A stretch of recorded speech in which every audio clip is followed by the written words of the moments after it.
మీవెంత చదివినా గుర్తుండటం లేదా? మరి ఎగ్జామ్స్ దగ్గరికి వచ్చినప్పుడు స్ట్రెస్ అవుతున్నారా? అయితే మీకు ఈ 5 మిస్టేక్స్ ఉండచ్చు. తప్పు 1. చాలామంది ఒకసారి చదివి అయిపోయిందనుకుంటారు. కానీ మన బ్రెయిన్ అలా పనిచేయాడు.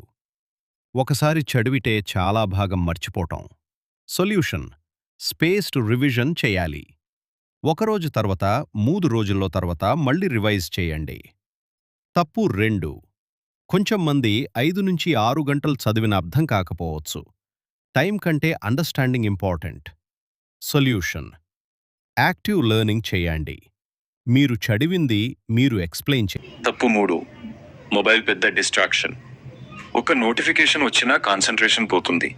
పరిష్కారం: చదివే సమయంలో మొబైల్ సైలెంట్లో పెట్టండి లేదా ఎయిర్ప్లేన్ మోడ్లో పెట్టండి. తప్పు 4: ప్లాన్ లేకుండా చదవడం పెద్ద తప్పు. ఏది చదవాలి, ఎప్పుడు చదవాలి అని కన్ఫ్యూజన్ ఉంటుంది. పరిష్కారం: ఒక చిన్న టైం టేబుల్ తయారు చేసుకోండి. ప్రతిరోజు చిన్న గోల్స్ పెట్టుకోండి.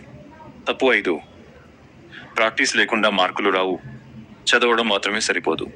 పరిష్కారం: పాత ప్రశ్న పత్రాలు ప్రాక్టీస్ చేయండి. మార్క్ టెస్టులు రాయండి. ముగింపు: ఈ 5 తప్పులు మానేస్తే మీ మార్కులు ఖచ్చితంగా పెరుగుతాయి. మీ ఫ్రెండ్స్తో షేర్ చేయండి. ఇంకా ఇలాంటి వీడియోల కోసం ఈడూ స్పార్క్స్ ఛానల్ను సబ్స్క్రైబ్ చేయండి.